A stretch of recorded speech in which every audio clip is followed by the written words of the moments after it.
Hello, this is the setup for the game Shut the Box. What you need to play the game is a row of numbers 1 to 9, you can see them along each side here, and you need 9 counters for each player. So each player has 9 numbers and 9 counters. You need a pair of dice, and to keep score, what I've got off to one side here are some other different coloured counters. Object of the game is to be the first to win 3 games. You can have as many games as you like, but that's quite a nice amount just to play in a session. So we've got the counters, these ones off to one side. I've made this board quite small so it fits in the video, but you can make it much bigger. It really depends on the size of the counters you've got. So you can see down here, what you need to do in the game is move the counter so it covers the number. So if you've got larger counters like poker-sized chips or drafts counters, they're going to need to have the numbers a little bit further apart. Yep. So this is quite a small version. You could obviously make it bigger. It's set up for 4 players. You can play from 2 to 4 players. 4 is quite a good number, but it will play okay with 2 or 3. If you get more players, you'll want to probably just make another board because you'll be waiting a bit long for your turn, because it is quite a quick, simple game. So yeah, every set of players needs 1 pair of dice, and the counters. The counters don't have to be different colours. It doesn't really matter what colour they are. They're only really used to actually cover the numbers. So there's no other part they play, so they can all just be the same colour or different colours. So on a player's turn, what they're going to do is just 2 things. First thing is they're going to roll the dice, and that's a 1 and a 2. The total is 3. It no longer matters that it's 1 and 2, just the total of 3. So with 3, what a person can do on their turn is shut some boxes, okay? And that's where the name of the game comes from. And originally the game was actually quite an ornate wooden, you would find it played, it's quite an old game, would have been played on quite an ornate wooden board, and these all had lids. The numbers were all covered with lids or counters. So to shut the box we simply cover the number. So I've covered the number 3 because the total was 3. I could also cover the 2 and the 1. One of the rules just to keep in mind, if you roll an even number, let's say you rolled 4 and 2 for a total of 6. Okay, if the player rolled 4 and 2, they can cover 6, yes, or they could cover 4 and 2, just like the dice roll. They could also cover 1 and 5. Okay, what they cannot do, you cannot do with an even number, is just cover the 3, because you can only cover each box once, and you must cover the full total of the roll. Okay, no leftover, no remainder. So let's say it was a higher number that was rolled. Let's say the first player rolled 5 and 4, a 9. Now that gives you quite a lot of choices. You could just cover the 9, you could just cover the 8 and the 1, and so on. You can see the combinations as different numbers are rolled. As part of the strategy in the game is which numbers are you going to are you going to cover, and depending on what you roll, let's just say for the first player they cover the 8 and the 1, and we'll explain why you might cover the higher numbers in a little bit. So second player's turn, they roll a 6 and the 2. Let's say they cover the 8, so they just, you can't really see it there off camera, they've covered the 8 down the end here, and so on around. Each turn is quite quick, like I said before. Oh, the third player has also rolled 8, they've decided to go different, and they're going to cover the 6 and the 2. Okay. Once the boxes are shut, the numbers are covered, the counters don't move again during the game.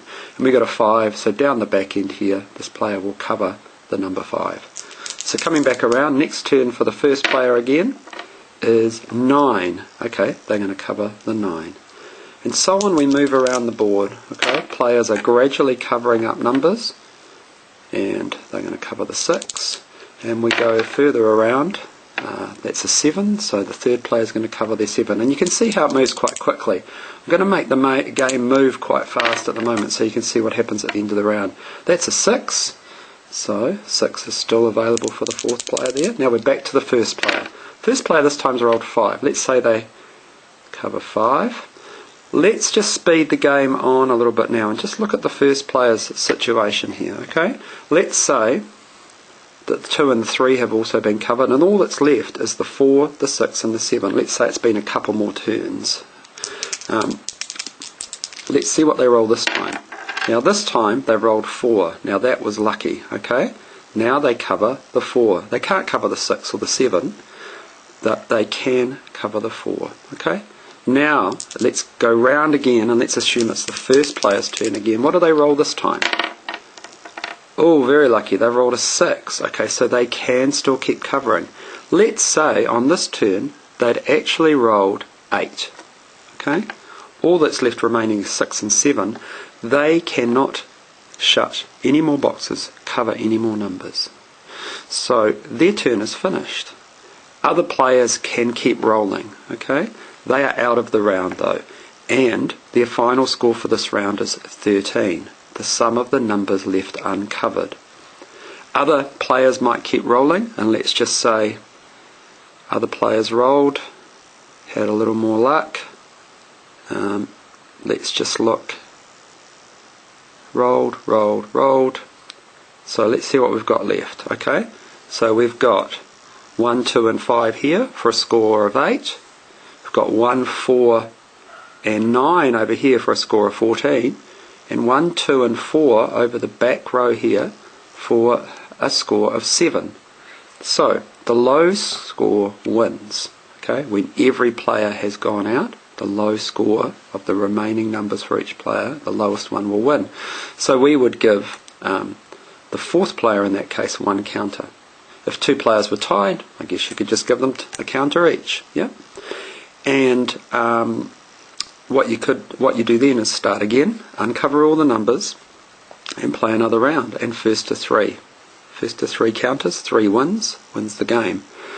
One other thing, another rule that comes into play, and we'll just go back to, let's actually have a look at this player here. Okay, just ignore the other players at the moment. Let's look at this player here. Let's say they followed the strategy of high rolls, covered first, so there's a 10. 10 is interesting, that would take out the 9 and the 1. Let's also say the 7 and the 6, let's say the 7, 6 and 8 were all gone as well. Or let's say the 6 was still there. Let's set it up like this.